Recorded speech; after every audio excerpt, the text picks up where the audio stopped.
I've never really been a Fire Emblem guy, partially because I'm not one for turn-based RPGs, partially because the games are so damn long. I mean, I guess this isn't really the game's length, but more than I'm a full-on no party members die player, so if someone bites it, that last half hour of my life is down the shitter. I put all this effort into training these Garbo units, I'm gonna use them until the end of the game, so either way, my time gets wasted in some form or fashion. Blazing Blade is kinda unique to me. It, Chrono Trigger, and Final Fantasy VI are my personal trifecta of games that I've played the first few hours of like 100 times, but always stop because I get bored. Not really sure what made me finally beat it this time, and I almost didn't because the Fog of War maps were really getting to me. But I'm glad I did beat it, it was fun. And now that I am done, I felt like making a small video talking about who I use, since there's at least a couple of people in my comments asking about Fire Emblem content. Also, I'd recommend this video almost purely as background noise. All the footage here is unrelated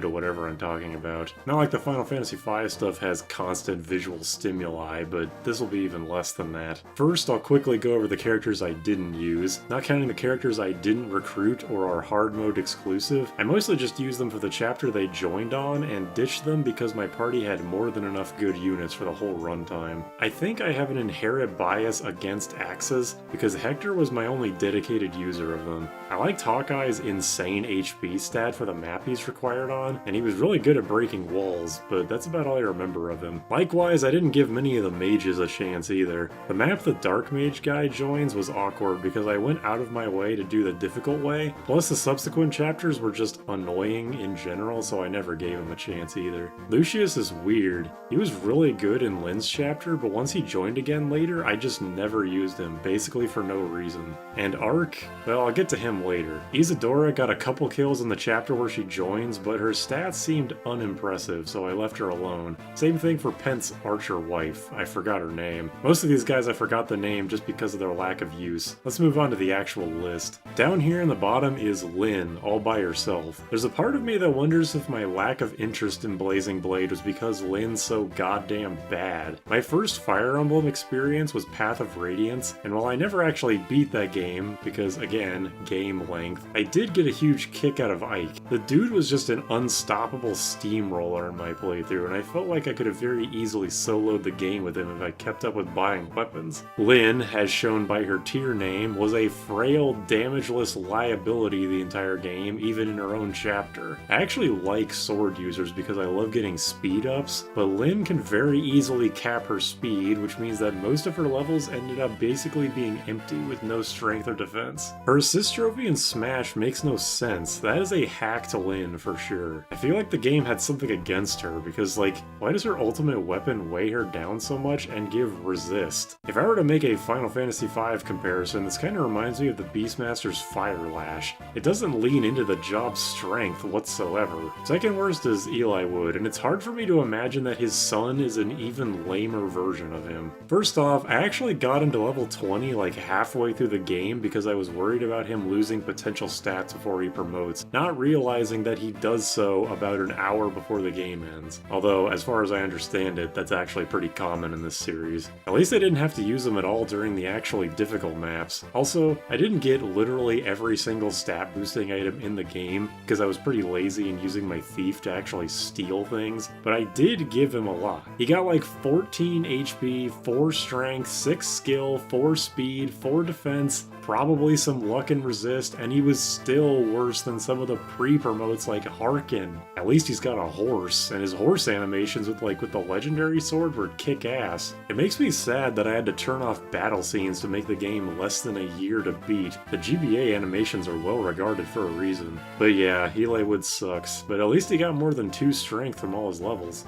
Isn't resist supposed to be one of the least common level stats? I swear that every unit in the first half of the game got at least one level that was just HP and resist, or HP and luck. Guy is especially weird here because he's just like Lynn, so I thought he'd at least max his speed if nothing else. I know Swordmasters get that big crit boost, so that could supplement his damage slightly if he didn't get any strength, but no, none of these guys even wanted to get decent level up, so I just avoided them altogether. I guess in this way, technically Guy was even worse than Lynn, but my expectations for him were much lower, and it's not like side characters in Fire Emblem Emblem ever gets story dialogue after the chapter they're introduced. Also, since Matthew is down here, I'm glad Legault turned out good, because I wanted a thief that wouldn't get obliterated whenever someone looked at him funny. Low and Insane were putting in work for the first third of Eli Wood mode, but sadly with both Kent being better than both in every way and limited party space, something had to give. Plus, I wanted to have way more unit variety, and I don't really care if that's not optimal. I don't think I'd have much fun if a quarter of my army were people on horses using spears. Sarah I dropped the instant I got Priscilla, and I know that 2 healers are better than 1, but I wanted to funnel all my healing experience into 1 unit, since I knew I'd at least get 1 more healer when some other magic user promoted. Finally, while I know the Fire Emblem community doesn't look fondly on the Chapter 2 Archer, I have a whole bunch of series on my channel dedicated to Pokemon's original Route 1 bug, so I'm basically the ideal person to put in the effort. Unfortunately, Will's growths were just a little too shitty to keep up, and Rebecca got a lot of crazy levels early on, so that's how I decided on. Plus, again, class redundancy.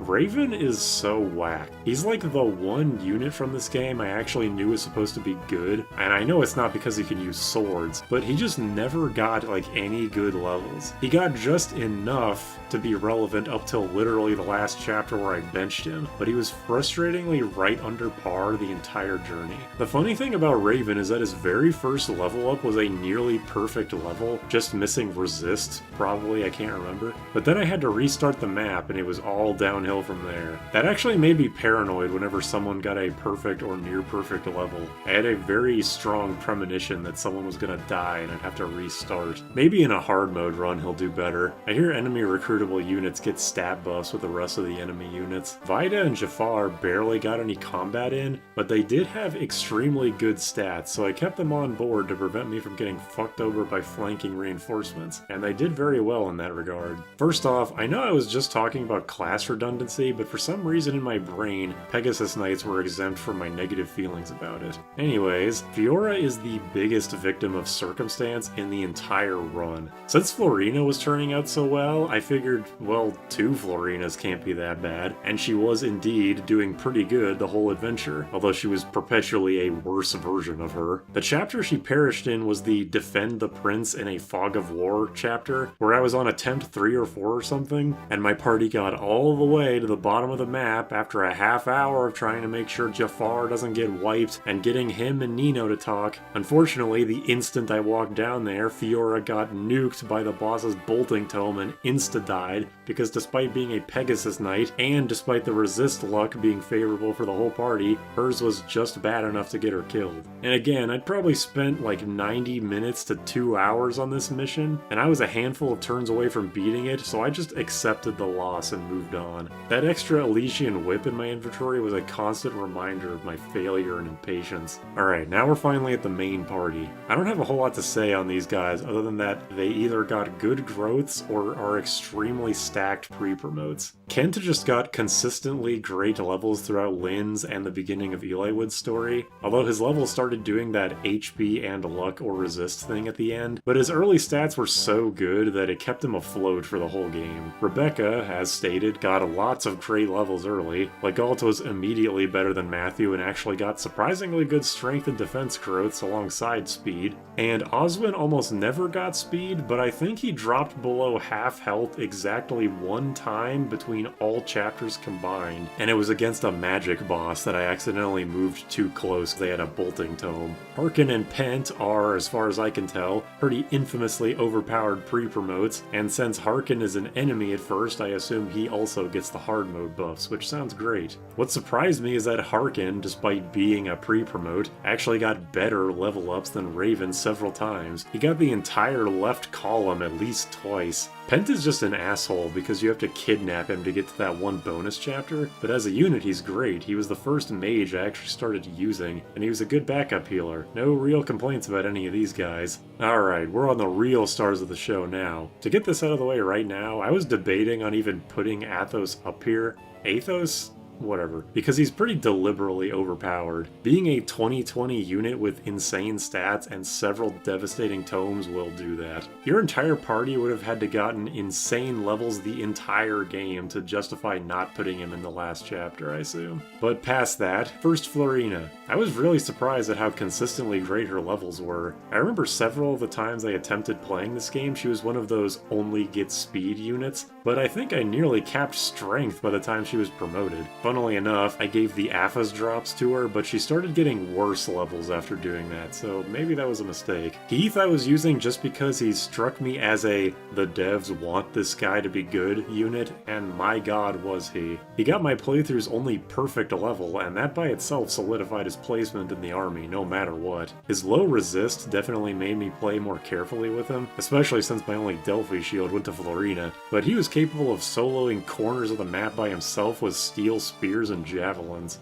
The usefulness of the 3 lords in this game is kind of insane. I know Eli Wood can use spears after promotions, but with 3 lords, you'd think they would have given one of them spears instead of there being 2 swords and an axe, and their specialties don't even make sense. I assume Lynn is supposed to be the speed one, Eli Wood the balance one, and Hector the strength one, but the reality is that Hector just gets every single stat every single level. His speed was so high that he was dodging swords, and even if he didn't dodge them, he would take 0 damage and then insta-kill them on the counterattack, not even needing to double. Hector with the Armads is the most satisfying thing in the endgame, just watching him clobber literally everything in his path, and it's almost too bad he doesn't get to do it for longer. The only reason he didn't kill the final boss solo is because I figure it's more thematically appropriate for Eli Wood to steal the glory. The Wolf Bale had a pretty funny moment for me when in that chapter we were supposed to talk to the pirate captain, the Black Fangs show up and attack suddenly, but the boss ran up to Hector and instantly got obliterated by the Wolf Bale. I did have to restart the chapter because someone died from something stupid, I'm sure, but that was undoubtedly one of the highlights of the entire run. I see why Hector is beloved. I wish he was the assist trophy. As mentioned, Priscilla just became the go-to healer as soon as she arrived, because healers with like 20 move just sounds like a solid plan. Obviously she was shit in the desert, and that's where Sarah is superior, but I didn't have any mages during the desert map, so she was able to keep up just fine. Also, obviously Niels, I hate the names in this game. He's top tier because he's the closest equivalent to the time mage in this game. Anything in a turn-based RPG that lets you take more turns is gonna be busted, obviously. I think Ninian is the source of my dumbest misplay though, because when she becomes a unit, I didn't realize that she was just a sprite replacement of Niels. Since her tutorial thing is her using the rings for the temporary stat boost, I thought that was her gimmick. She's just a unique support unit. I didn't realize or bother to check that she had the regular dance command. Luckily I realized it after only 1 chapter, but I did feel like an idiot, and after that she never left the party. Finally, Nino. This is the other unit from this game that I was somewhat familiar with because she's so divisive. A level 5 mage, only a handful of chapters from the endgame, but with really great growths if you manage to babysit her for a chapter or 2. Well, from the Blazing Blade LP on LP Archives that I read a long time ago, I did manage to remember that the LPer put 2 unarmed units on the 2 wide bridge to have both block it, prevent the enemies from dying to counterattacks, and start the near endless wave of reinforcement that come out of the fortresses. After I finished the chapter, I went to go check the LP again just for the hell of it, and that strategy was done on Hector hard mode, so I have no reason to believe that Nino could be bad unless you're doing that minimum turns challenge run. She went from level 5 to somewhere between level 23 and 25, and while it took a long ass time, her levels were crazy. She didn't get many stats to facilitate her survivability, but her insane speed and magic made her the hydrogen bomb to the army of coughing babies in her wake. But that about rounds out my Blazing Blade experience. Obviously I'm no Fire Emblem expert, I don't plan on making real viability related content for this series, but it was fun to play through the game and talk about the experience. Since the game is so damn long, I don't plan on playing hard mode or Hector hard mode anytime soon, or maybe ever, but if if I do, maybe I'll make another one of these. But for real, if you want more consistent Fire Emblem content, this is not the channel for you. I might have enjoyed this game, but I still wouldn't consider myself a Fire Emblem guy after all this. I've been watching a lot of random challenge run content of the GBA games while recording Final Fantasy V stuff, and channels like those would definitely be worth your time if you don't know about them. I'll link them in the description. But if you were wanting Fire Emblem content from me, you probably already do know about them. Anyways, see ya. I'm never using Lynn ever again.